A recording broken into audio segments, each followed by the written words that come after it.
Hello, hello, hello. Welcome to an earlier live of Money Monday. I wanted to come on earlier. I've been up for over 30 hours at this point, so I need to kind of get an earlier start and get going. And I wanted to honor my commitment to you all. So we're going to go ahead and get started, and I'll let people come on as they see fit, and then you can watch the replay as well. Tonight for Money Monday, we're going to be talking about protecting yourself financially while in a relationship. And I kind of went back and forth with calling this Money Monday, protecting yourself and then financial abuse. But I think that there's something different that I want to address, and it doesn't go to the level sometimes of financial abuse. I'll touch on that a little bit, but I think so often in relationships we do not protect ourselves. So before we jump into Money Monday, I'll give you a backstory. If you've been on TikTok, you've probably seen the story of the woman down here in Dallas who is divorcing her wife due to financial issues. The lady was doing some scammy things, some shady things. Recently, there's a celebrity who's been in the news who was married, and he met his wife before he became a celebrity, but they got married after he became a celebrity, and they are now since divorced. And he actually had her sign a prenup, and in the divorce she really didn't get anything. And so we've seen this story time and time again, especially when it comes to women, and I think it's so important. I know Gary Owens' wife, she said, after they broke up, she was a housewife for years and was helping him in his comedian endeavors and business and career, and she didn't even have enough money to pay for dog food. So this is a trend that we see a lot with women, and I want to talk about what it looks like to protect yourself while you're in a relationship. Okay, countless other stories. We've seen it on Waiting to Exhale, in movies. A couple years ago, I heard a story of a woman up in New Jersey. She was in a relationship with this man, and he bought a condo, and they lived in the condo something crazy like 25 years, and he died. They were not married, and his son, who she had known for that entire time, was trying to kick her out of that condo. And so as a woman, I think it's so important that we are prepared and that we protect ourselves financially, because when you're in a relationship, you have those rose colored glasses on, things are good, things don't seem like they'll ever change, and then they do, and we're stuck scrambling, picking up the pieces. So let's talk about it. Now, the difference between protecting yourself financially and financial abuse is they're kind of the same thing in terms of the goal of financial abuse is control and intimidation. And that's kind of what happens, I feel like, in a lot of relationships when women don't take as much of an active role. It's usually because the person, their partner, whoever it is, man or a woman, wants them to be controlled or intimidated, right? These are some signs of financial abuse. If they make you commit fraud, if they're accumulating debt under your name and refusing to pay it, if they're withholding money, even money that you earn, they're withholding it from you. They're stealing your identity. They're refusing to pay bills. So you got somebody that just won't work. They don't care. They'll get a car, won't pay the car note, and it's impacting you. They're holding you back, right? Financially or academically or professionally. So they don't want you to go to school and get a degree so you can get a better job and make more money. That's not what they want. They might monitor your spending or give you an allowance. Those are all signs of financial abuse. And so I want us to be aware of that so that we know what we should be looking for when we're protecting ourselves, right? No matter who you're in a relationship with, how much money they have, how much money that you guys have together, there are certain things that women have to do financially to make sure that we are protecting ourselves. And that's just the way it is, unfortunately. Okay, so let's talk about it. The first thing that you want to do when you are protecting yourself financially is have those difficult conversations, okay? Especially if you're in a marriage, if you are living with somebody, if you're in a serious committed relationship where you guys are kind of meshing and blurring those financial lines, you want to have those difficult conversations. How much debt do you have? How much money do you make? How much credit card debt do you have? How much do you spend on this? How much do you spend on that?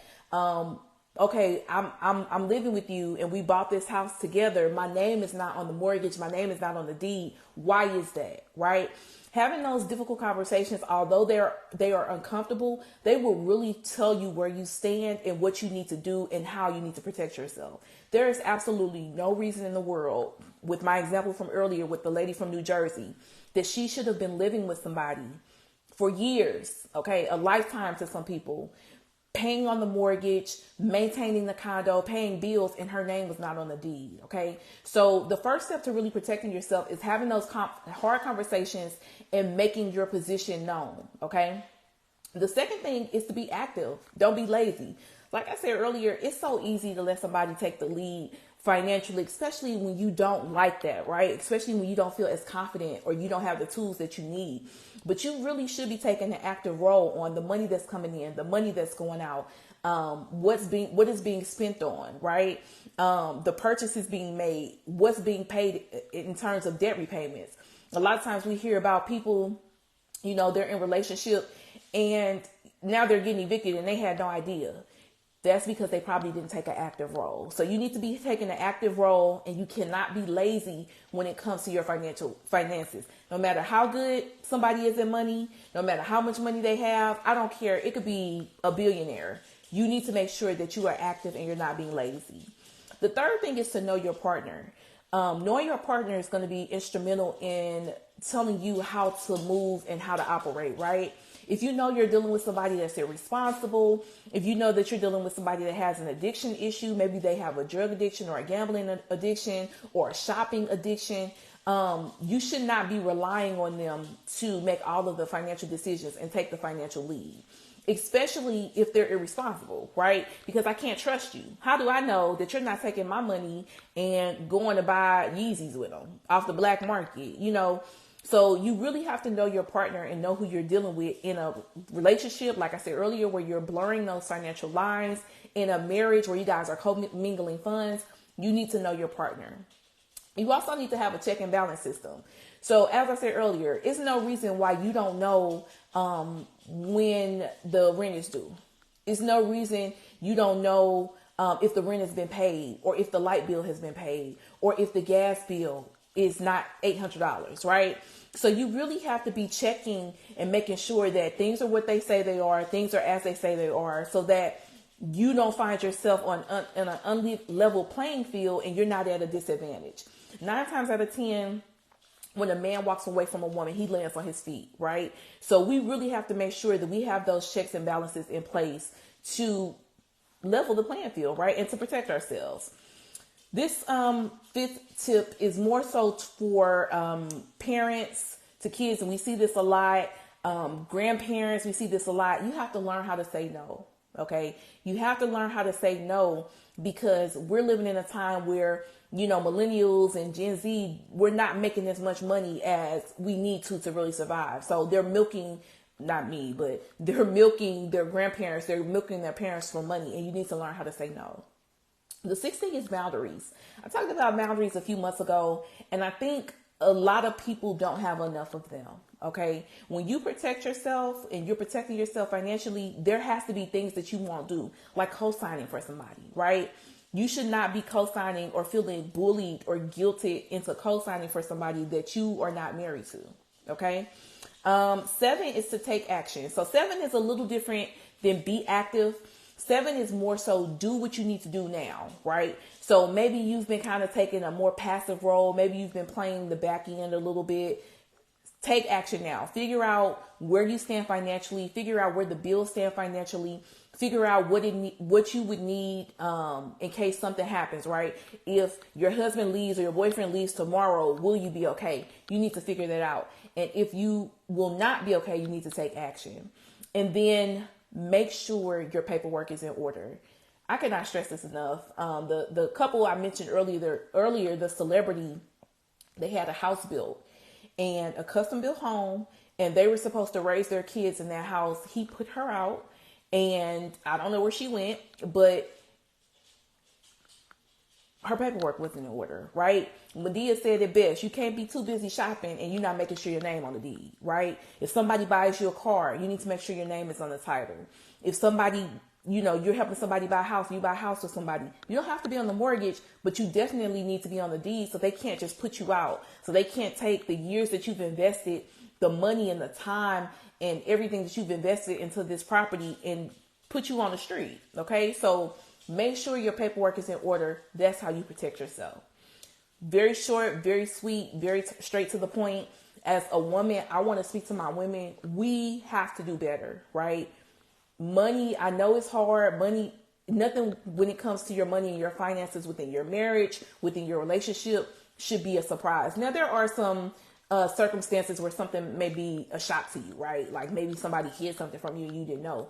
But for the most part, we have to do better to make sure that we are protecting ourselves financially. So in the event something happens, and it doesn't even have to be anything nefarious, right? People die all the time. They die every day.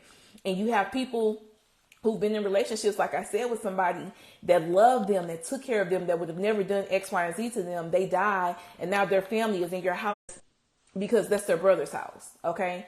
So make sure you're protecting yourselves. Use these tips, have those difficult conversations. Don't be lazy when it comes to your finances. Know your partner, do checks and balances, baby. Check everything you can, check it. Say no, create healthy boundaries, take action, and make sure your paperwork is in order. Okay. Hopefully this will help somebody. I know when we're in love and it's great and everything is going well and we just never think they will, right? But things happen all the time. People walk away all the time. People decide they're done every day. And so you have to make sure that you're taking care of yourself, that you're protecting yourself financially so that in the event something happens, you're not scrambling, looking crazy. Okay. I love you guys. Have a great day. I'm going to get some rest tonight. I definitely need it. I will see you all next week. Bye-bye.